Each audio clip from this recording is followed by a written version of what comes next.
Hello everyone, welcome to Topper IAS. So as part of our daily series, today also we will look into few of the important news that was part of your Hindu as well as taken from PIB. Okay, so let's get started.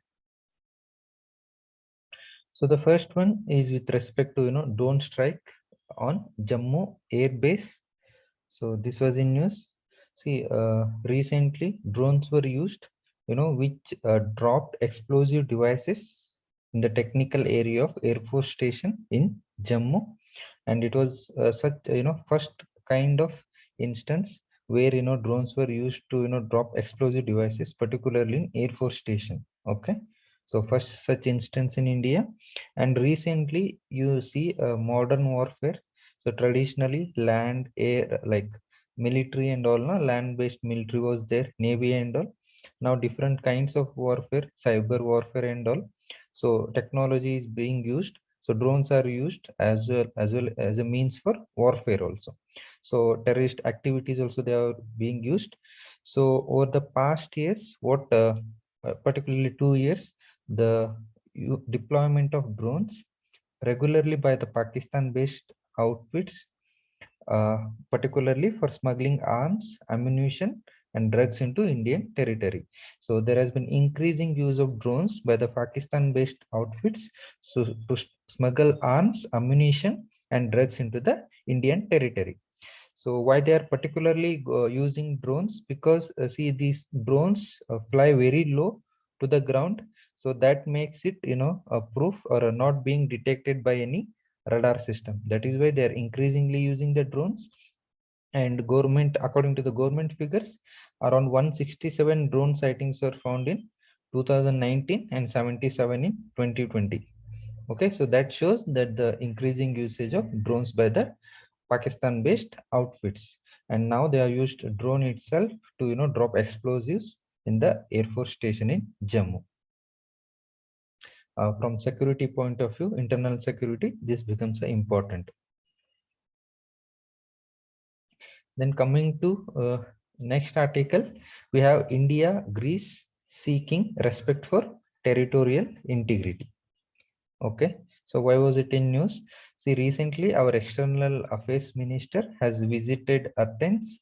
Okay, so when when he visited, among many issues which were discussed, so one important issue was a discussion over situation in Cyprus. Okay, so we will see where is Cyprus located and all, and what the both sides emphasized, Indian side and Greece side, that respect for sovereignty, territorial integrity should be adhered to by all the members of international community.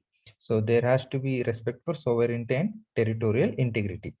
And why particularly on the Cyprus? Because recently condition in Republic of Cyprus has become tense. So why the situation is tense? Because Turkey, Ankara's plan to mark the anniversary of 1974 invasion of the island by the Turkish forces. So this anniversary, this related stuff we will just see. Prior to that, why the statement particularly indirectly referring to Turkey? Because recently, if you're following the news, see, Turkey has refused to toe down the Indian line on the issue like Kashmir.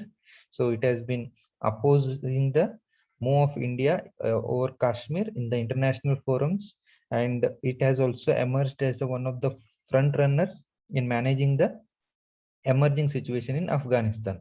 US withdrawal, then peace conference, even Russia is involved. So Turkey is also one of the main player now to manage the situation in Afghanistan after US withdrawal. And apart from that, Turkey has also repeatedly supported Pakistan position on Kashmir. So that draws the strong protest from India. So they are supporting Pakistan position on Kashmir. So these are the things why there is a bit of tussle between India and Turkey. So a recent comment with respect to international territorial sovereignty that was made particularly to indirectly referring to Turkey. So what is this Cyprus issue? See, Cyprus, if you look on the map, is a Mediterranean a city, a nation located in the eastern part of Mediterranean Sea. Okay, so here it is with the capital Nicosia.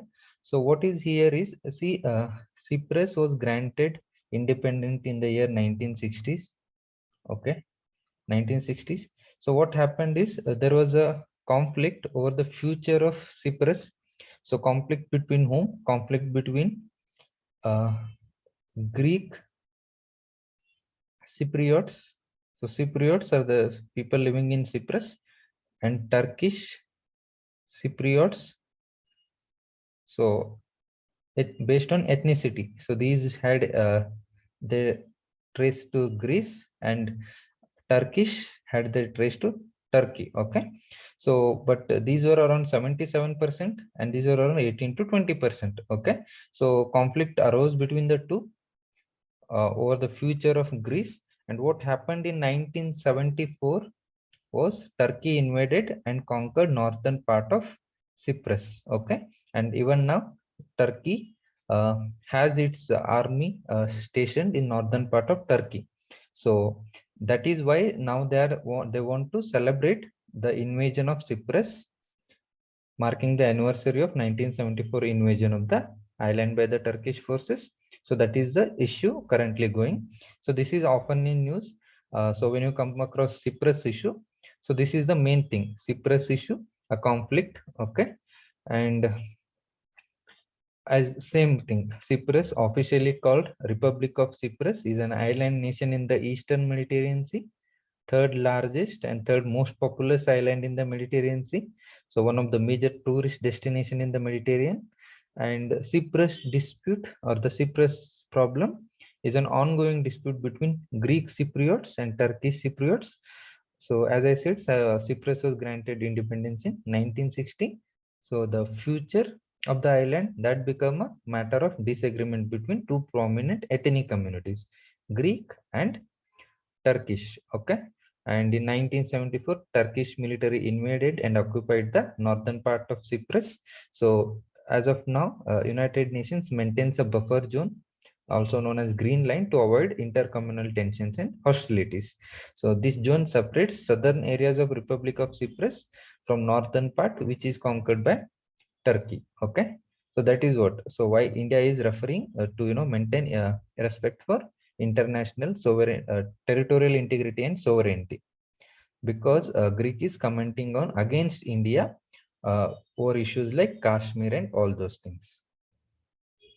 Remember, from prelims point of view, remember Cyprus issue. That is more than enough. Then next one is with respect to environmental related. So experts oppose decision to open Corbett and Rajaji National Park around the year. Okay, so what is the issue means? Recently it was announced that the Corbett and Rajaji tiger reserves will remain open for the visitors throughout the year. So what was the case was, earlier the tiger reserves were closed for a minimum of 5 months. So that is every year from June to mid-November, almost 5 months they were closed. But recently it was stated that these reserves will remain open throughout the year. So wildlife experts are opposing this state government decision, and they said that opening the reserves for the income generation is like committing cruelty to animals. So this is what the stand is. So know the locations: Uttarakhand and Corbett, India's oldest national park. So few of the basic facts you should know. And another thing with respect to Delta variant, WHO says Delta variant is the most transmissible. Delta variant of COVID-19 is now being identified in at least 85 countries, and it is the most transmissible of the variants identified so far, and is currently spreading rapidly among unvaccinated populations, is what WHO is saying. And as you already know, Delta variant was first identified in India. Okay, so this was with respect to COVID. So that's it for today. You can also download the PDF of this document in the link that is shared below. And for viewing more videos, please download the Topper IAS Institute app. There you can get access to n number of videos related to UPSC preparation. Thank you.